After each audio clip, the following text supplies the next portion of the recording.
Okay, guys, let's get started. Please pay attention to this explanation so that you can understand easily. Alright, baiklah sahabat, hari ini saya akan memulai membuat video bagaimana cara memahami penggunaan daripada for and since, kemudian just, kemudian already, dan yet. Ini sering kita temukan dalam kalimat. Oleh karena itu, tonton video ini dari awal hingga akhir sehingga kalian bisa mendapatkan informasi yang tepat dan berurutan. Oke. Jadi for ini secara makna, secara arti, sebagian orang mengartikan itu untuk, ya. Tapi jika berkaitan dengan waktu, maka for di sana tidak berarti untuk, melainkan for berubah artinya menjadi selama. Nah, ini biasanya sering kita temukan di dalam bentuk kalimat present perfect. Kemarin saya sudah menjelaskan tentang present perfect. Nah, sekarang saya akan menggabungkannya dengan menggunakan kata for dan since. Oke. Jadi for di sini artinya selama, guys. Jadi for is used for the duration of activity. Jadi for ini digunakan untuk durasi atau lamanya sebuah aktivitas.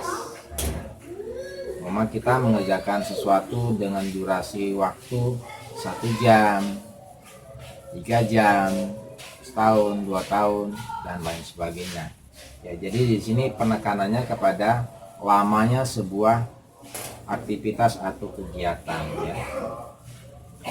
Oke, contoh di sini saya memberikan contoh kalimat I have learned English for 3 years.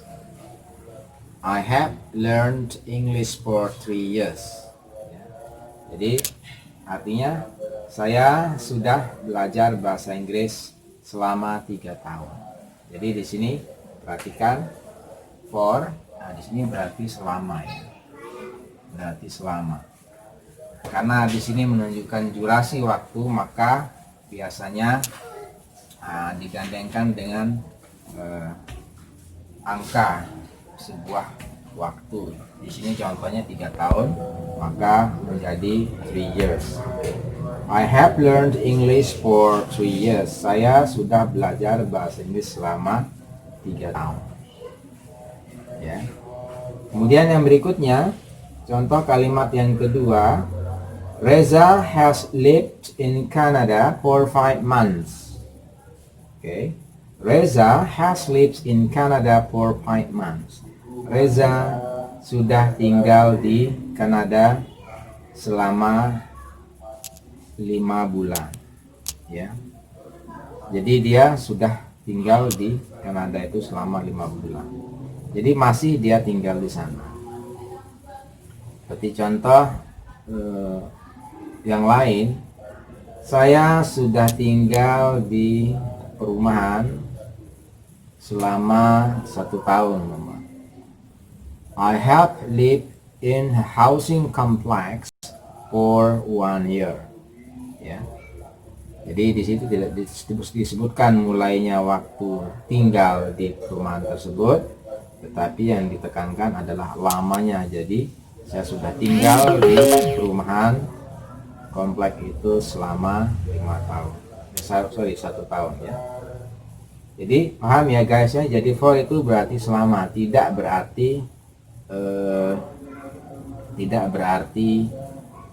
untuk dalam pemaknaan yang kalian ketahui selama ini. Oke.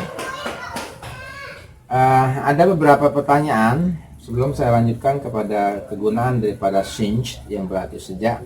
Saya akan sedikit menjelaskan sebagian pemula yang belajar bahasa Inggris di sini pada kalimat have, ya, pada kata have.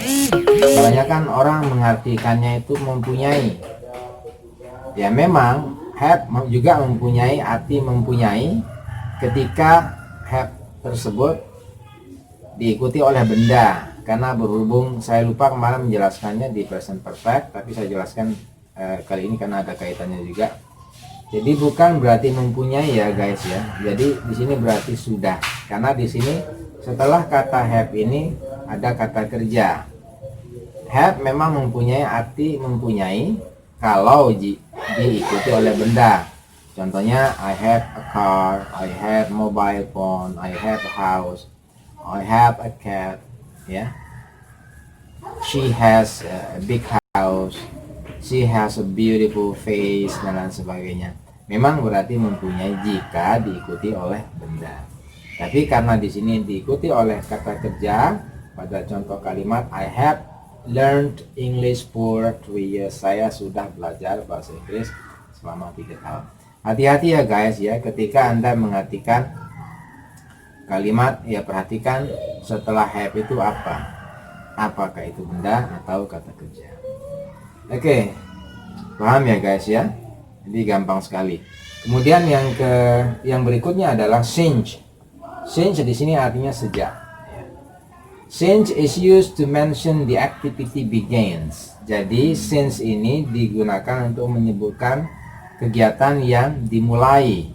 Dimulainya kapan kegiatan tersebut? Dalam artian satu kejadian, peristiwa atau kegiatan dimulai. Contoh kalimat di sini, I have bought the house since 2005. Ya, sekali lagi, I have bought the house since 2005.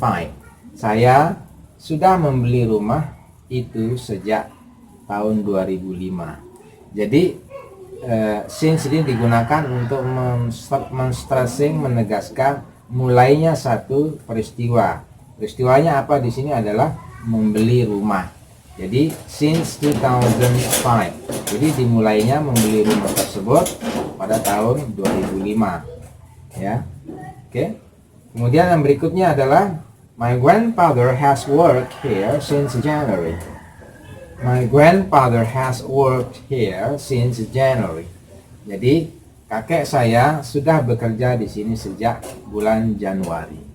Jadi memulainya satu kakek tersebut bekerja sejak bulan Januari. Ya, gampang sekali. Pokoknya kalau ada soal umpama ya, saya ada soal di sekolah maupun menemukan suatu latihan atau tes di situ.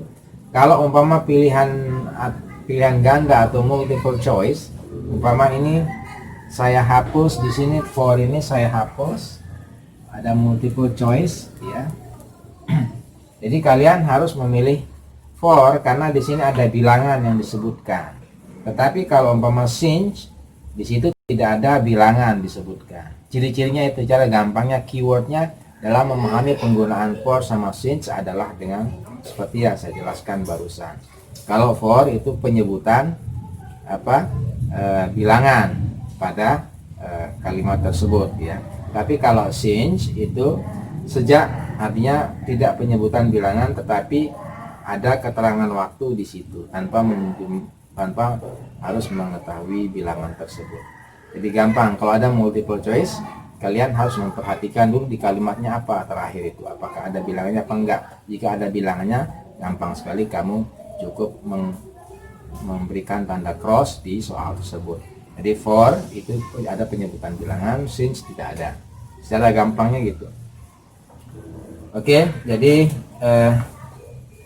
di sesi yang kedua, habis ini saya akan menjelaskan tentang penggunaan just, already, dan yet jika berada di dalam kalimat present perfect.